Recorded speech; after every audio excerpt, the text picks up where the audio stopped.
How's it going, everybody? Today, I'm very excited to announce my guest. He's a Georgia Tech linebacker, one of the top rising linebackers in the NCAA, and he was a three-star recruit coming out of high school. Quez Jackson, how we doing today, bro? We're good, man. We're good.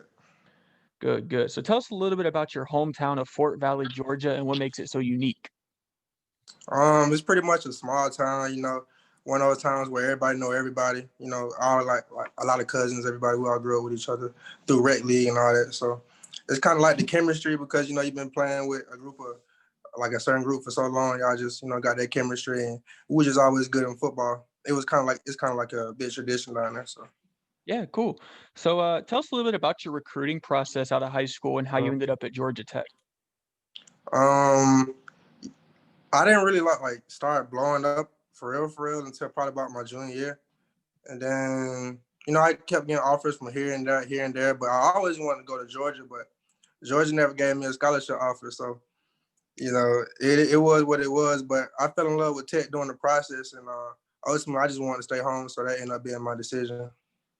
Hey man, Georgia missed out for sure because you're a dog. You played 3 seasons at Georgia Tech. You're finally starting to get some like serious NFL buzz. Kind of what's that feeling like, and how are you just kind of handling the social media aspect of getting all this hype? I mean, of course it feels good because, it's something that I've been working at for so long. Like I've been dreaming of playing in the NFL since I was like 2 years old. Like I was in there watching tapes of my uncles and my cousins, who played in the league and things like that. And I don't know, like it's just been like a lifelong dream, and that's something that I always want to do. Yeah. So what's kind of one of the biggest factors that led up to you opting to return for your senior season? Um, just my team, to be honest. And then me personally, I felt like that it would be better for myself. It would be a smart decision for myself to just go ahead and stay another year. So that way, I have more film and I get to enjoy, not necessarily being a kid, but I get to enjoy, being like around a college oriented, group like my last year. So that really was a decision that played into that. Yeah, for sure. Um, so which NFL linebackers do you like kind of watch film on, guys that you kind of take bits and pieces from to model your play style Yeah. after? I watched a lot of Bobby Wagner because he's kind of like my frame or my like prototype. He's kind of like 6 feet, and he's a lot bigger than me, but he's 6 feet, so he's kind of on the shorter end of the spectrum. So I try to study him a lot. See his movement patterns, see how he's talking to the guys, communicating.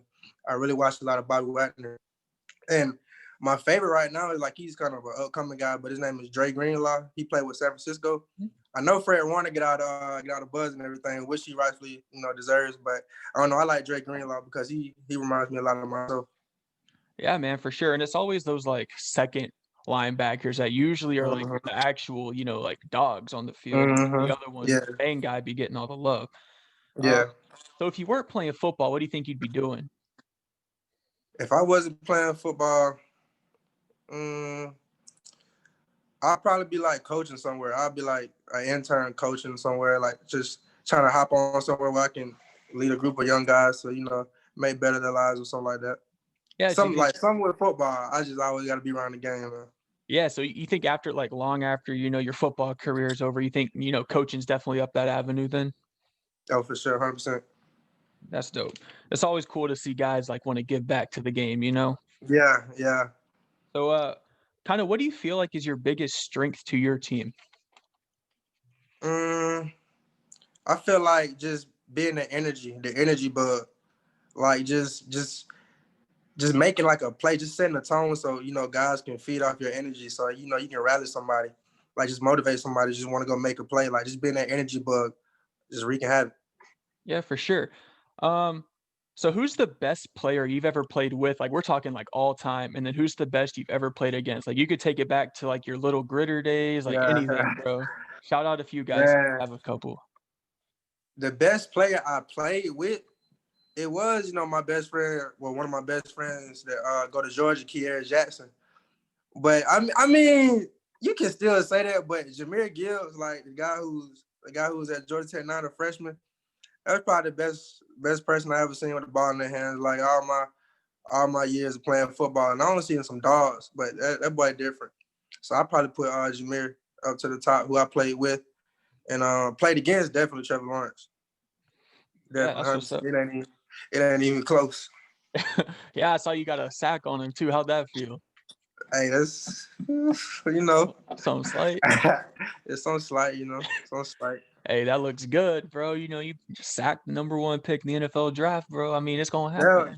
that was so crazy because my mom didn't want me to sack nobody else but him because she knew that like if I get Trevor, like she can feel proud about herself because her team Clemson or whatever. But it's Yeah. all good. I feel it. I feel it. So what's a game day at Georgia Tech like? What's the atmosphere? What's the vibe? I know obviously this year is probably a little bit different with COVID and Yeah, all that stuff, but like in years past, just kind of take us like what's the vibe like? the vibe on game day is pretty amped up. Like as far as like being around the team and everything, it's amped up all day. Like coaches try to get the juice going, juice flowing. Make sure everybody in the right mindset, getting everybody ready to play. So it's always amped up. As soon as you wake up, you walking into man jump around screaming like it's crazy. But outside of that, when get on that bus and you head into the stadium and you see all the fans, when we do our yellow jacket alley walk and you see all the fans, man, it's like, man, that's what you do it for. So it's a great feeling. That's what's up. So it's not like Great feeling. a Nick Saban Alabama like silent all day, just kind of focusing, concentrating. It's more of like a get your ass ready because we about to attack type mentality.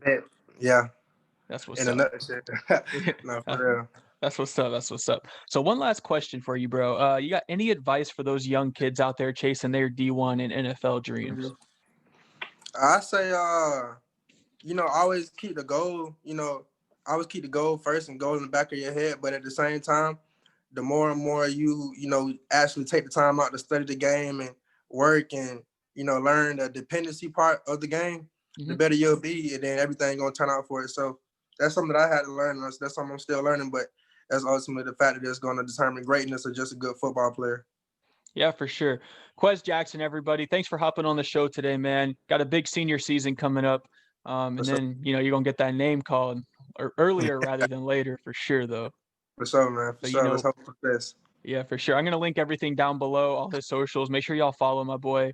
Like I said, stay tuned. I'm gonna be stay tuned. So you gotta be, we all gotta be tuned in real quick. I got you, bro.